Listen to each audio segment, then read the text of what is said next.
Peace and Islam. Welcome into the Amexem-Moor-Empire Department for the Communications, Moore's Internet Televideo-Network, or M.I.T.N. for short. Today's date for the record is Peace Day the 4th of Karisuma, the year 301, 629.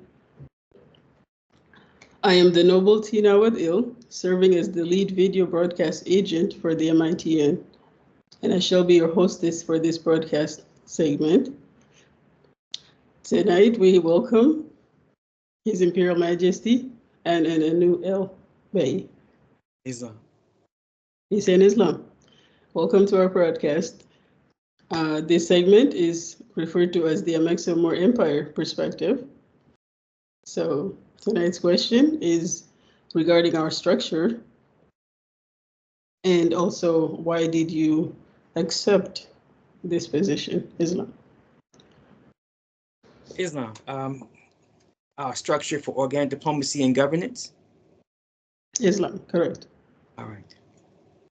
The Amexem-Moor-Empire is a constitutional monarchy, not a speculative and operative constitutional monarchy. I am not the titular quote-unquote head. I am the having to do work, having to actually govern operative constitutional monarch for the Amexem-Moor-Empire. I chose to accept that particular role, that particular station, that duty, obligation, and responsibility at the request of the Amexem-Moor-Empire Imperial Council. This all got started just over 25 Earth years ago. I was approached by several requesting that I write what became the Amexem-Moor-Empire Constitution. And it took about 2 months of interactions because I was exceedingly hostile to the idea of writing the Constitution that was requested, because it wasn't just the Constitution they were asking for. I was being asked to govern. And my response is, you have no idea what you're asking me to do. They think I'm just going to be writing a document that's going to be used for one thing. I'm like, no, it's way more complicated than that. And besides that, those of you just asked me to do this, the bulk of you, I don't think you're really that serious. And what you're asking me to do, you're not going to be around very long. And what you're asking me to do is a life sacrifice. That's a work that does not stop. It's a thankless job. You want me, a man with a speech impediment, to be out in the front, organically governing and engaging in organic diplomacy?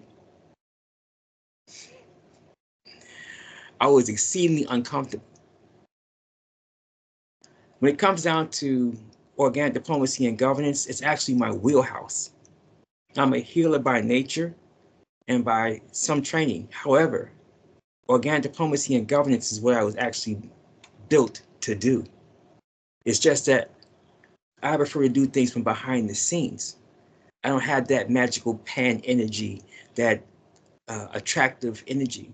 I repel folks. I've never been someone that has the gift of gab and a smooth type of operator, as some would say. That's just not me. I'm just facts and data. That's who I am. I'm built for that. So after 2 months, I eventually said, all right, fine. What I'll do is I'll write you a constitution. I wrote it. I presented it to one man and one woman.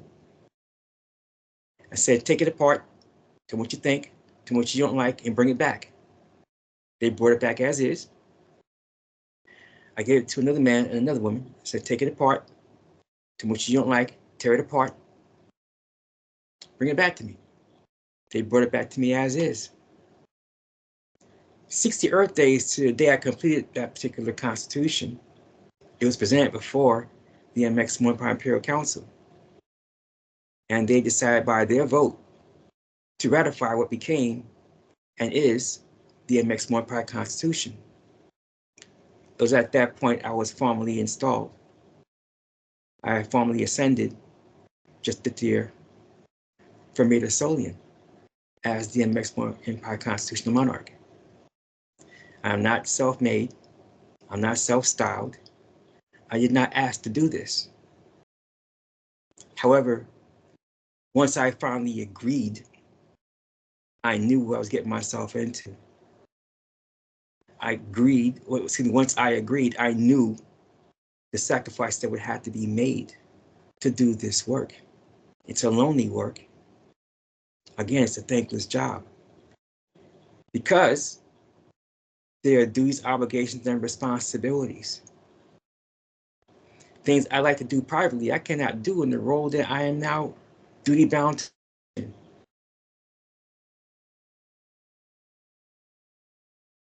Stuff and be able to be taken seriously. The level of commitment that's required to do that work, there's no pause, there's no timeout. It's ongoing, and as we grow, it's escalating. What we have is a constitutional monarchy. 12 departments and 39 sub-departments of governing structure, from the imperial government down to the sector governments, down to the regional governments, down to the district governments, down to the local governments, down to the precincts. Operational underway. We started in 2 cities, 2 command areas on 1 continent.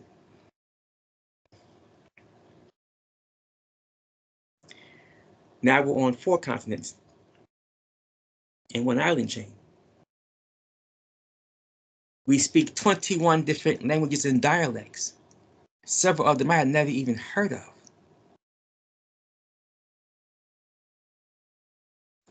We grow food, we treat our water, we produce biodiesel fuel, and do all the things we're required to do within our process protocols and procedures, as funded through our fiscal responsibility, which is the Amexem-Moor-Empire Imperial Government Fiscal Budget Law, which must be set every Earth year. Under Article 6, Section 2, Clause 1 of the Amexem-Moor-Empire Constitution, I have the duty, obligation, and responsibility as the constitutional monarch to present before the Imperial Council a fiscal budget proposal. I do not have absolute power as the constitutional monarch. The Imperial Council decides what the fiscal budget law shall be by way of their vote. How we do with inflation is set by the Imperial Council by their vote.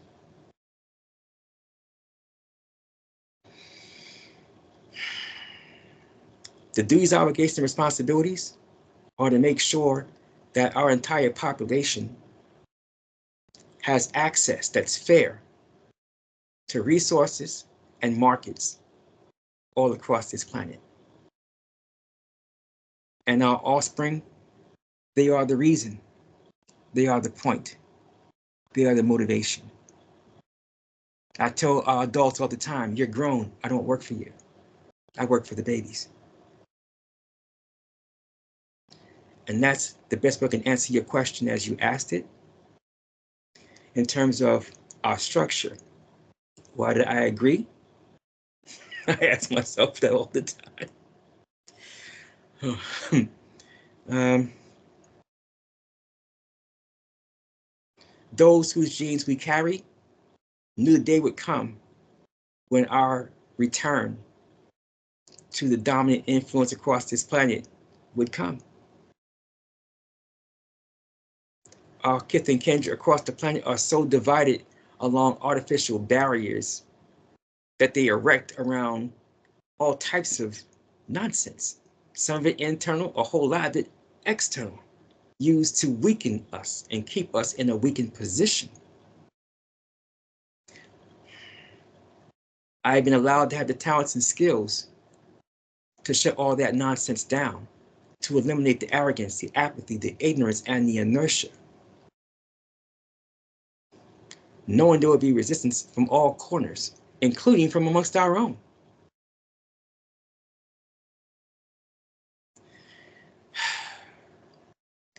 There were those who sacrificed for us to get here. It was my duty, obligation, responsibility to say yes. to make good on what they sacrificed for. I was not given these talents and skills to sit on them and do nothing.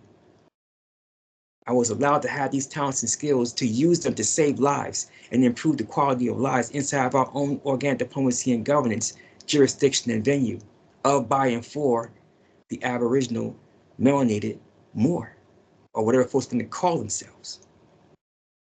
The melanated gift and kindred amongst our ranks across this planet provide them with a viable option unto the global cabal that has been arrayed against them for generations.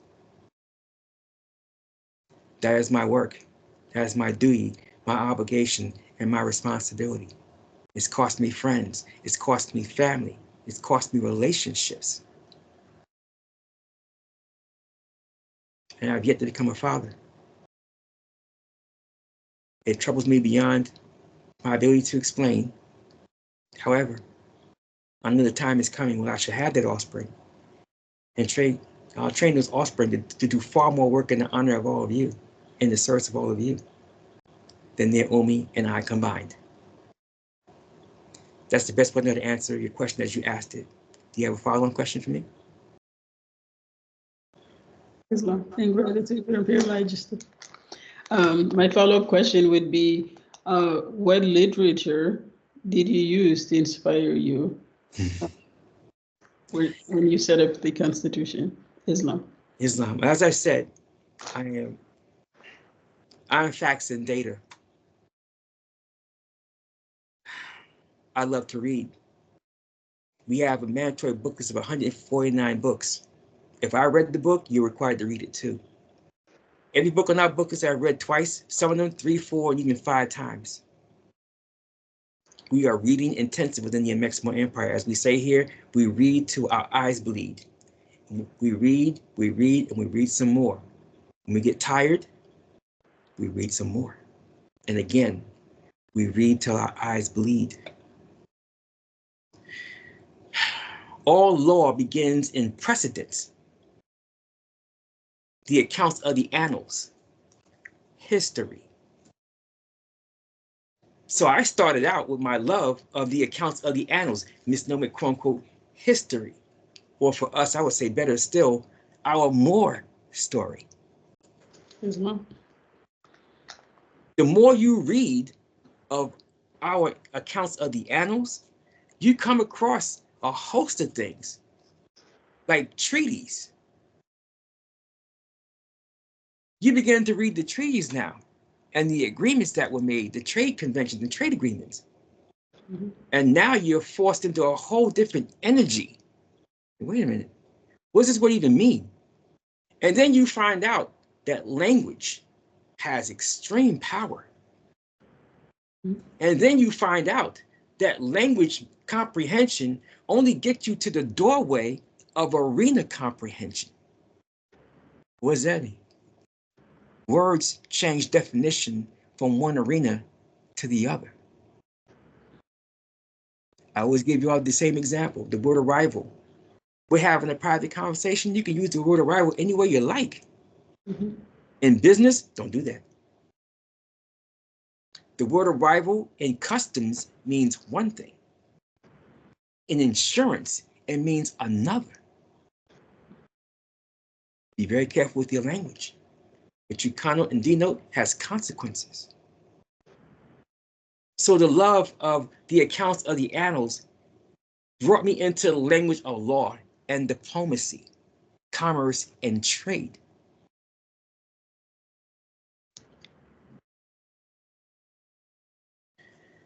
I come across books like Sheikh Anta Diop's works, Pre-Colonial Black Africa. I'm a student of Dr. Ben, but I knew Dr. Ben and Dr. Clark and met Dr. J, well, Dr. Jeffries and his wife, the other Dr. J, Dr. Rosen Jeffries. Dr. Jeffries was giving a lecture, and he spoke about him being a Diopan. So I looked at some of the books on the book list and went to one of my stores I used to go to all the time, A&B bookstore. I bought 4 books the first time I went in there.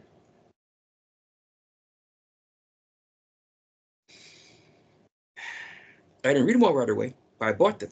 But when I read Sheikh Anta Diop's book, Pre-Colonial Black Africa, chapter 3 showed you just how ugly our folks can be with each other, like Chancellor Williams' book on destruction of quote-unquote black civilization, showed you the barbarism and showed you the ugliness of mentalities. However, in Pre-Colonial Black Africa, in chapter 5,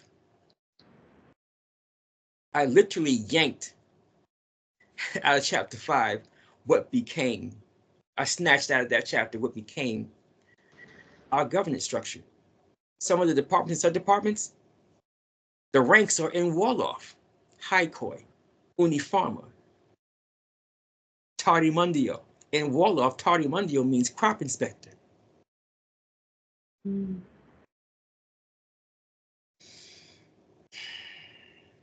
I literally put together our 12 departments and 30 sub-departments down to the local level, operating based on chapter 5. Emperor in Wolof is actually Burfari. Regional governor is Dundee-Fari. Governor is Fari. The language is a Canaanite language that was brought through Kemet and migrated to the west coast of the Alkebulan and the Yabzu. Most not aware of this. However, the word Fari sound familiar to the quote-unquote Greek pharaoh, where they borrowed it from? Fari is the mother term.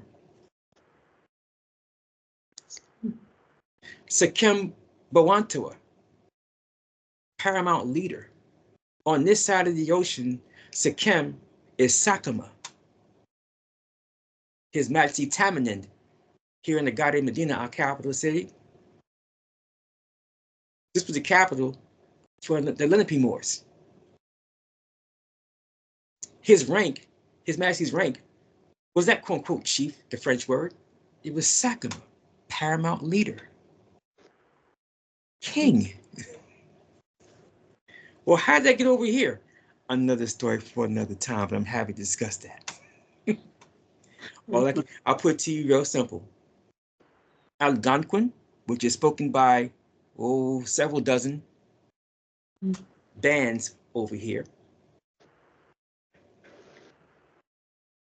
Actually, there were 200 that spoke it, and there are about 30 dozen. There's about 30 dozen that still actively speak Algonquin. Algonquin is nothing more than broken Arabic. Al of the Algonquin.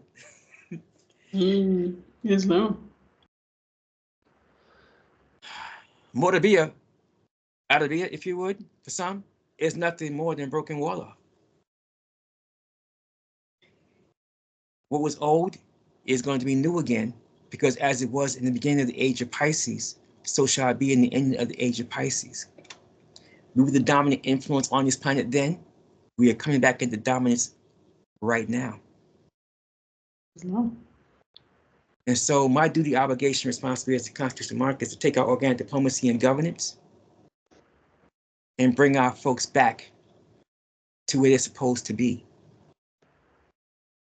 operating in their highest self for organic diplomacy and governance inside of our own global commerce and trade, on our own terms, independent of all those that will seek to do what's ill.